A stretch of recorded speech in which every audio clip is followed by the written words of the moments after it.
Good afternoon, everyone. Welcome to the White House. This is one of my favorite events. We are here to recognize the winners of the Citizens Medal, one of the highest honors a civilian can receive. This is the second year the nominations process has been open to the public, and I notice that once again, the women outnumber the men.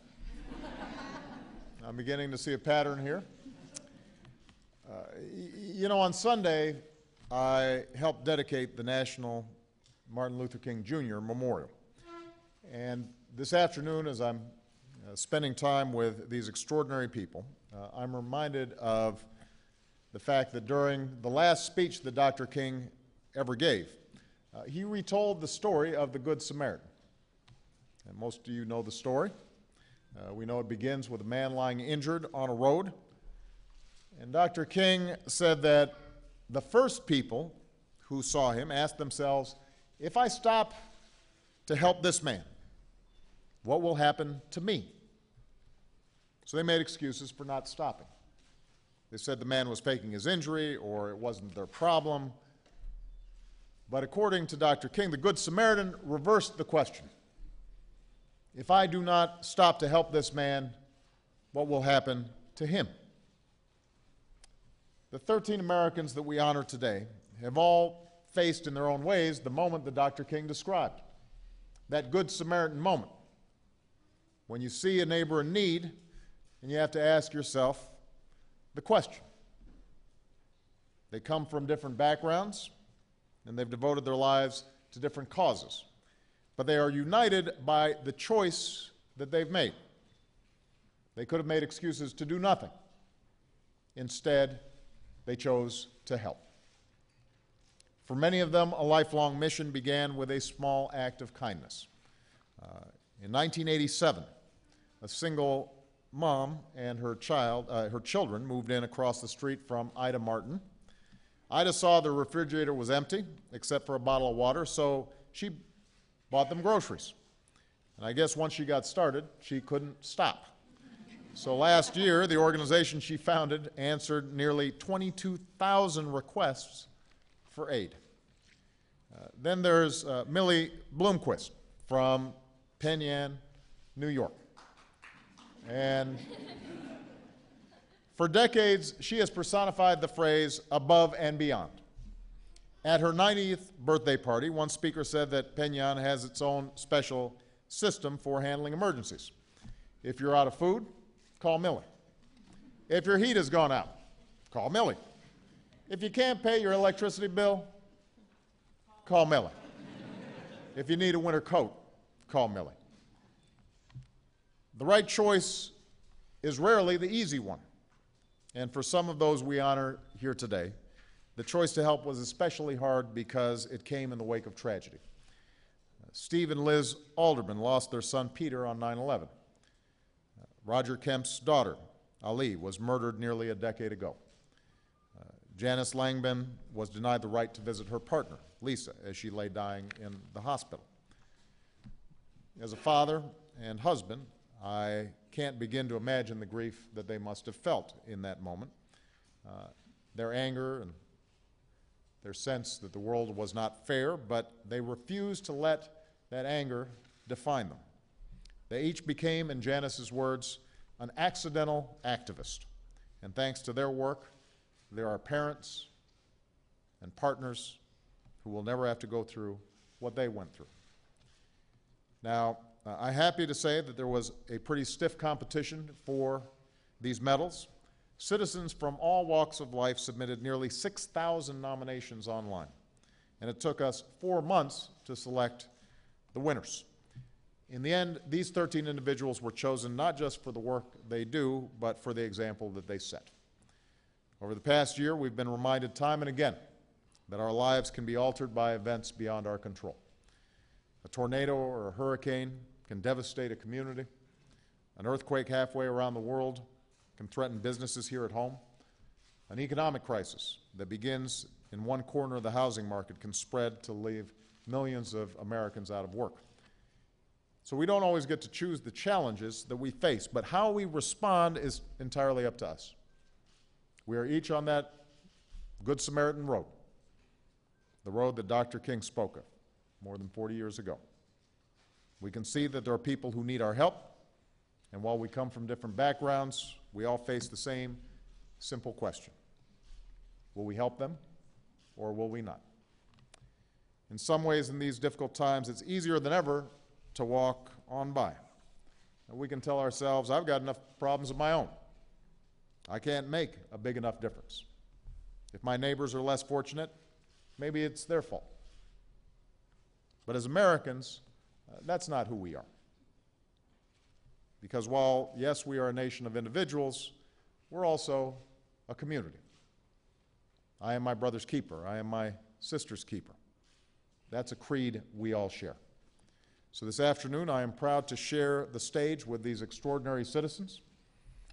I also know that for our government to truly honor them, we have to do more than just hand out medals. We have to follow their example. And that won't always be easy.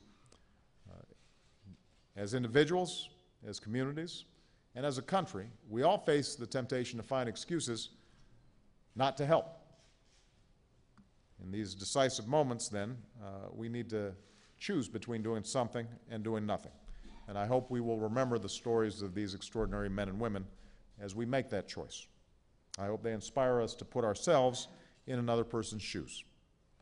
And I hope that years from now, when they retell the story of our time, they will say that we too lent a hand to our neighbor in need.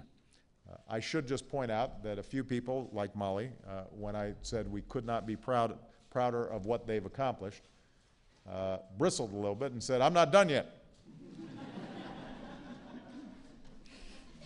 So these guys are still out there making a difference, and they'll be right there with us if we end up doing the right thing.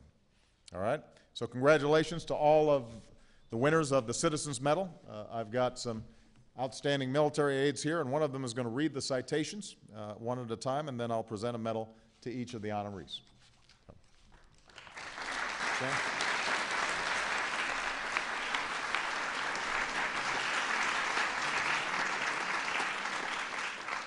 The Presidential Citizens Medal recipients: Stephen and Elizabeth Alderman.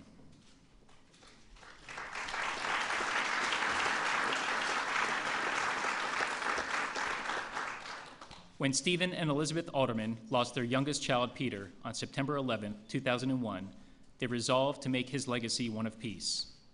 They established a foundation in Peter's name to mend the emotional wounds of terrorism and mass violence. Together, they have trained health workers around the world and provided trauma treatment to the people of post-conflict nations, giving a face to American compassion. The United States honors Stephen and Elizabeth Alderman for their work to replace hatred with hope and healing.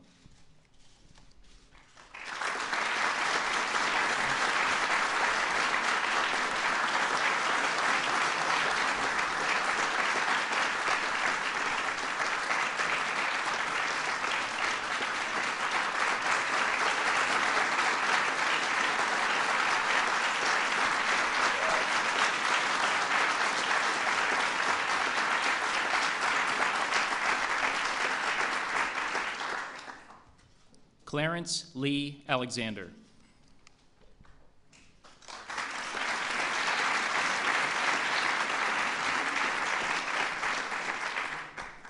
A dedicated patriot and conservationist, Clarence Lee Alexander has helped lead the charge in protecting the Yukon River watershed.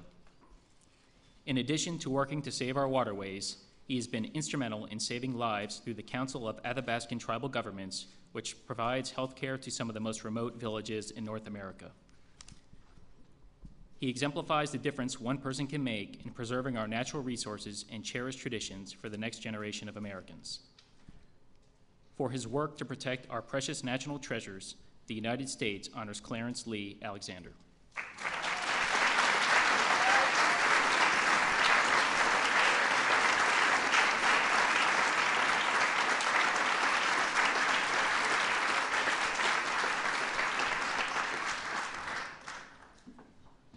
Camilla Bloomquist.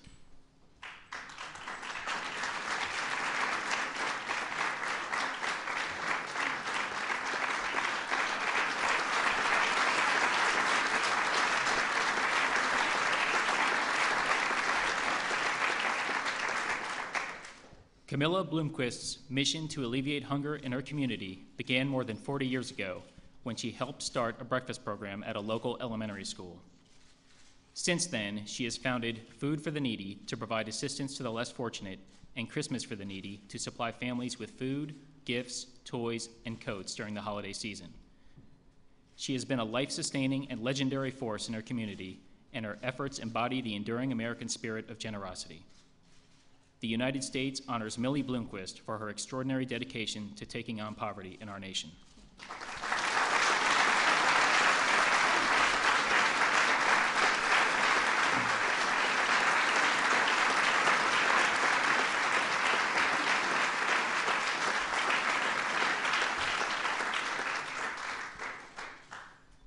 Dr. Judith Broder.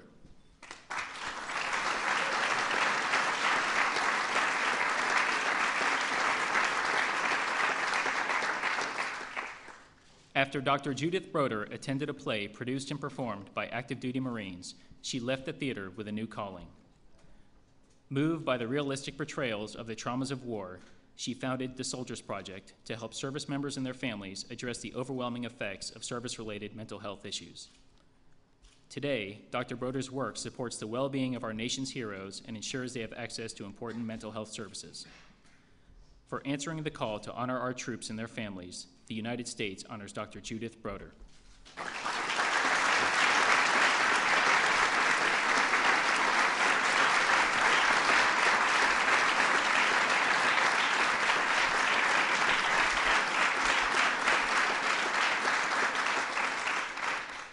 John Keaveney.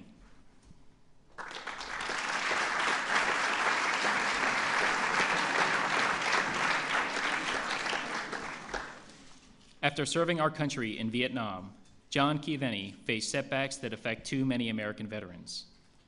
With the help of a Department of Veterans Affairs program, he overcame addiction and homelessness, turned away from crime, and committed himself to providing a support system for others returning from war. He founded New Directions, and since 1992 has devoted himself to lifting up the lives of thousands of veterans in Los Angeles County. The United States honors John Keaveney for helping America fulfill its promise to serve our veterans as well as they have served us.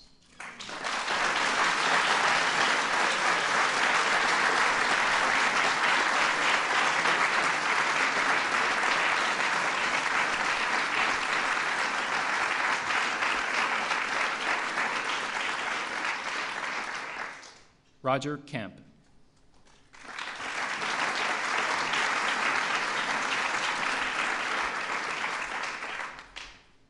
Roger Kemp lived every father's worst nightmare when his daughter Allie was taken at a young age. Through immeasurable pain and grief, Roger devoted his energy to building a safer world for future generations. His foundation has provided women of all ages with valuable self-defense training, and his billboard campaign to post the faces of wanted criminals has led to multiple arrests, including the conviction of Allie's killer. The United States honors Roger Kemp for his unwavering efforts to ensure the safety of his fellow citizens.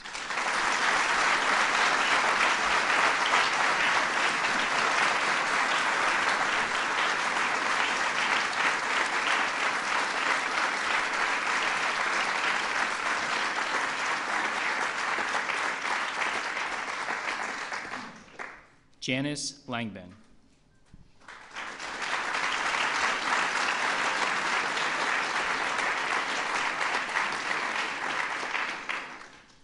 Janice Langbehn transformed her own profound loss into a resounding call for compassion and equality. When the woman she loved, Lisa Pond, suddenly suffered a brain aneurysm, Janice and her children were denied the right to stand beside her in her final moments. Determined to spare others from similar injustice, Janice spoke out and helped ensure that same-sex couples can support and comfort each other through some of life's toughest trials. The United States honors Janice Langbehn for advancing America's promise of equality for all.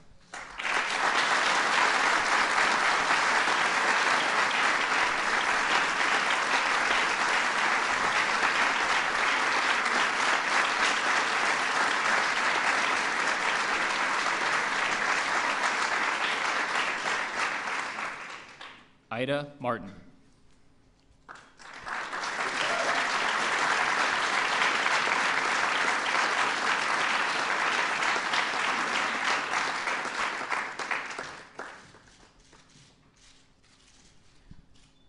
When Ida Martin realized the needs of working families and senior citizens in her community were not being met, she took matters into her own hands.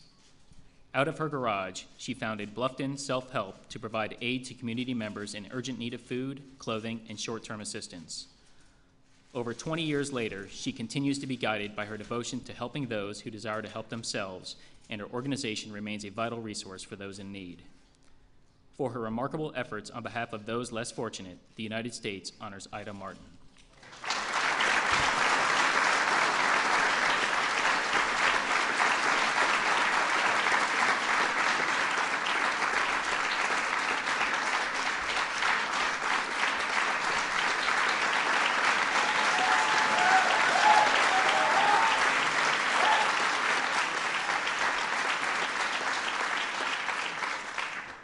Dr. Margaret Martin.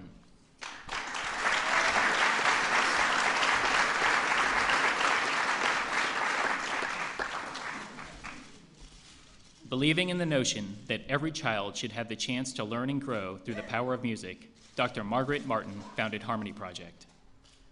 For 10 years, she has provided free instruments and music lessons and built neighborhood youth orchestras for some of the most underserved areas of Los Angeles.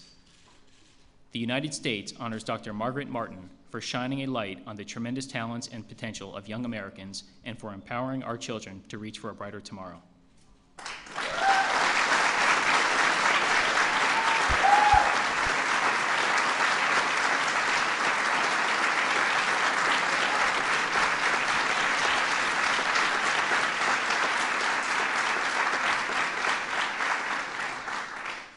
Michelle McIntyre-Brewer.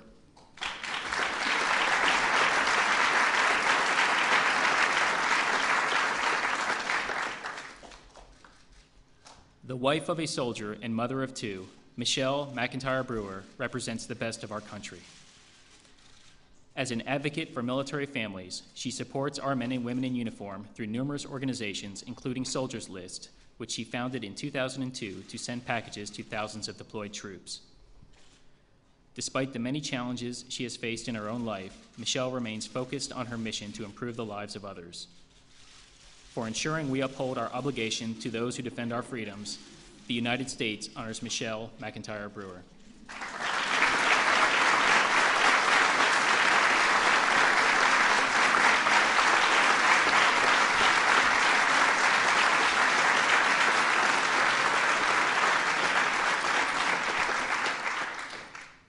Roberto Perez.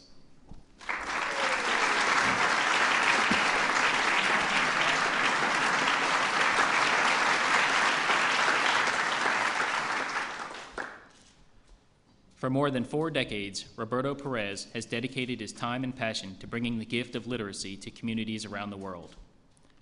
Through his leadership of Alpha Lit International, he has helped provide basic education opportunities to underserved youth and adults in 23 countries and on 3 continents.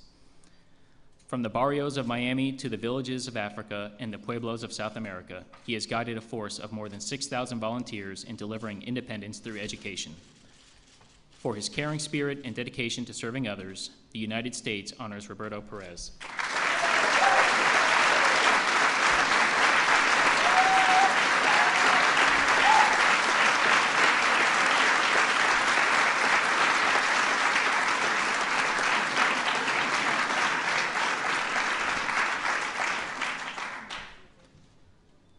Sujatha and Nirmala Emani, accepting on behalf of their mother, Vijaya Emani.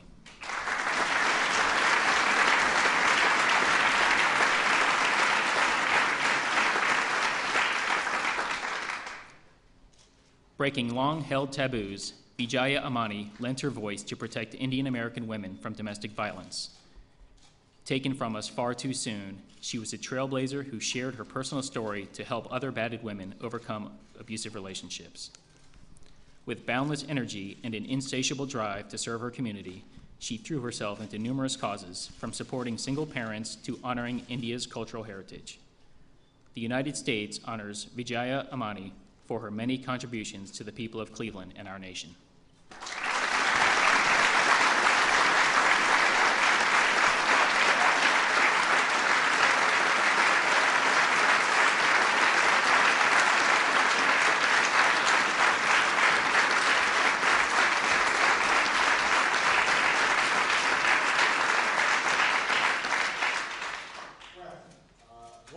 remarkable group of Americans. I want to thank all of you for joining us here today, all the friends and family who are here to celebrate our Citizens Medals winners, because I think that, not to speak for them, but I suspect they'd say that they couldn't have done what they did without the incredible support of all the people who are here. The colleagues and the loved ones who submitted nominations online, I'm sure they're appreciative, and obviously you made a pretty convincing case.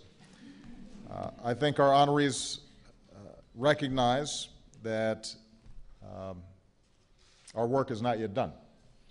And so I just want to repeat, I hope that their incredible work ends up setting an example for all of us, both in public service and in our daily lives. And I know that some folks today who are here also represent the Corporation for National and Community Service. Every day, you help Americans make their country a better place, and I want to thank all of you for your hard work. So with that, we've got, my understanding is some pretty good food here, maybe even a little music. As we celebrate these extraordinary individuals, please give them one more big round of applause. Thank you.